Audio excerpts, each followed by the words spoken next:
Good morning, everyone. After these last few months of leading Children's Chapel from home, I'm delighted to be back in church, back in the pulpit, and taking part in our ongoing preaching series, In These Times, Why Jesus? Why Jesus? When the pandemic continues to isolate and divide us, when the deep wounds of social injustice laid bare stir up hurt, anger, and dis-ease, when the rhythms of life that we've always counted on, going to church, going to school, going on vacation, all of these have changed significantly. In these times, we stand at a crossroads where many decisions before us will have lasting effect. Which way do we choose to go? And how do we choose to be? It's tempting to choose a way that is as normal and comfortable as possible. After all, if we have learned anything in these last few months, it's that living in a new normal is hard. Change is hard. Yet, in these times, the way of Jesus calls to us all the more urgently to listen and watch deeply, to pay attention to the truths that are right in front of us, to see how his stories, his teachings, his example come into focus for our place and time. We all know that Jesus calls us to love our neighbor as ourselves, yet as he prepared to leave his beloved disciples, Jesus upped the ante. Jesus said to them, "Love one another as I have loved you, and I have loved all of you." When we choose the way of Jesus, it is rarely normal or comfortable. Jesus said to them, "To what will I compare this generation? It is like children in the marketplaces calling to one another. We played the flute for you, and you did not dance. We wailed, and you did not mourn." Many of this generation that Jesus spoke to failed to see the truth that was right in front of them. Perhaps the outward appearances of John the prophet and Jesus, the Messiah, blinded them. Perhaps they judged too quickly. One came across as too austere and eccentric. The other was entirely too welcoming of strangers and others. Perhaps we have something in common with that generation. Perhaps we, too, fail to mourn and maybe even continue dancing while others are wailing in the streets.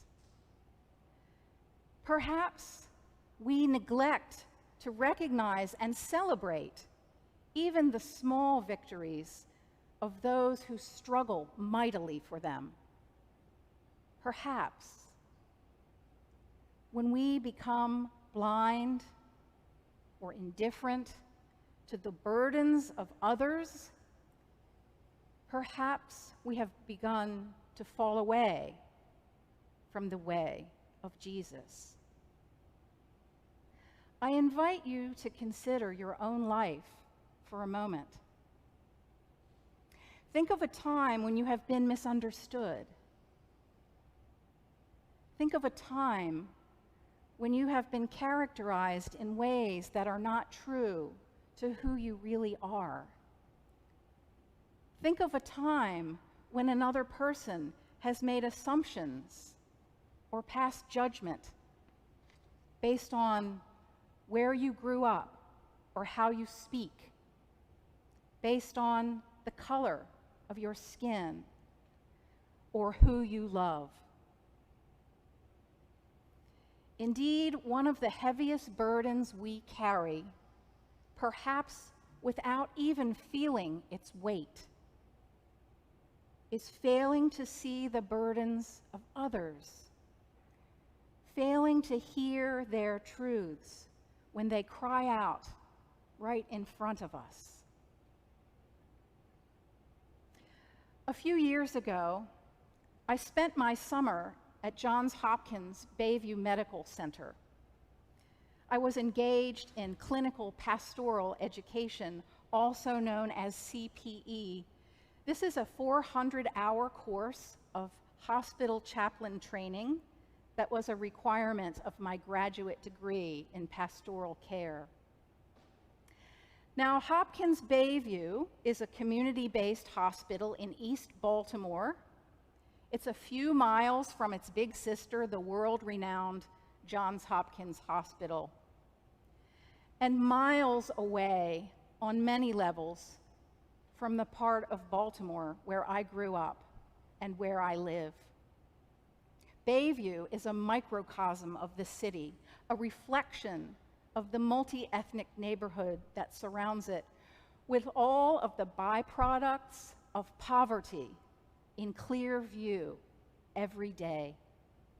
Unemployment, drug abuse, dysfunctional families, violence, lack of safe and affordable housing, lack of access to preventive medical care. Many people at the end of their ropes. I met more people struggling with suicidal thoughts in that hospital than anywhere else in my training. The people I was called to serve, the people I was called to bring a little bit of hope, were so different, and their lives so different from mine. And that was a good thing. Because the purpose of this training is not to learn what to say when people are in the hospital. The purpose is to find out what's really in here.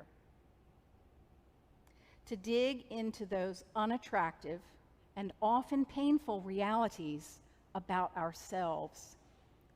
What pushes our buttons? What lenses shape our view of the world? Where do our biases come from? And what burdens do we carry that keep us from being fully human, fully present, and fully loving to others, especially the others? Every day in this experience of training, I was served up a generous helping of humility and an unvarnished view of the burdens people carried, so heavy at times that they cried out for someone to help bear them. One morning, I happened by a room where the patient was sitting in a chair next to the bed. He was a giant of a guy, literally covered with a shocking mix of tattoos and bruises and welts all over his face and neck and arms. One eye was swollen shut. His huge hands were gnarled and cut. He looked mean and scary. Only the hospital gown softened him in the slightest way. I immediately thought, no way, I don't want to go in there, and he sure doesn't want the likes of me. This guy couldn't possibly be interested in praying. He looks like he's just waiting to break somebody in two. In a split second, I formed my impression and told myself a story about that person. My immediate reaction of fear and disgust and rejection was based solely on his appearance. And as easily as these thoughts crossed my mind, as natural as a reflex, I can only imagine what my facial expression revealed to him about me. Yet we caught each other's eye, and something told me to stop. Something told me to say, "Good morning." As it turned out, he did want a visitor. He did want to talk. He did want to pray. He couldn't remember why he'd been brought into the emergency room the night before. He thought his wife had pushed him down the stairs, or maybe his son had beat him up, or maybe both. He was 60 years old and had been in a gang for most of his life. He served a jail sentence for someone else as part of the gang initiation rites. Other sordid things about his past were implied but left unsaid. Decades of chaos in his life and allegiance to the gang had dominated everything he did. As he told me his story, and it was shocking, I found myself mentally measuring. Am I sitting too close to him? Am I not sitting close enough? Can I get to the door quickly? As he went on, it became clear that the gang life left little room for reliable work, healthy relationships, or a sense of purpose. These were things that he longed for. And now, feeling his age, he wanted out of the gang, but he didn't know how. It was all he had ever known. I realized in that moment that I wasn't as scared as I thought I'd be. This was a hurting human being. Then he said, "I'm scared." And he began to cry. The truth was, he wanted to change. He wanted to feel whole. Perhaps for the first time in his life, he wanted to love and to be loved. He wanted to be heard. I never saw that man again after that day. Before I left his room, we prayed. He talked some more. I listened. He said he felt better. And so did I. After I left that room, I realized that I had put down the heaviness of my own judgment and fear of another human being based on what he looked like and the story I told myself about him. And I had picked up some things that felt lighter. Compassion for a fellow child of God. Humility at what was revealed to me about me. The gentleness of the Spirit that was clearly at work between us, giving me the ears to hear and the eyes to see that man's truth, and giving him the space to lay down his burdens, if only for a few minutes. To paraphrase the author Brené Brown, our hearts are big enough to hold space for everyone's burdens. Compassion, humility, gentleness, love, they are not finite. They don't run out when we give them away. the more we recognize the burdens others carry and meet them with compassion, humility, and gentleness, the more compassion, humility, and gentleness we have to give. So, my friends, in these times, why Jesus? When we choose the way of Jesus, it is rarely normal or comfortable. Yet Jesus offers us a humble peace that surpasses all understanding and an enduring gentleness for our souls. Let us be his hands and feet and heart here in this troubled world, and let us look with compassion on the whole human family, so that we may be united in bonds of love and pure affection. Amen.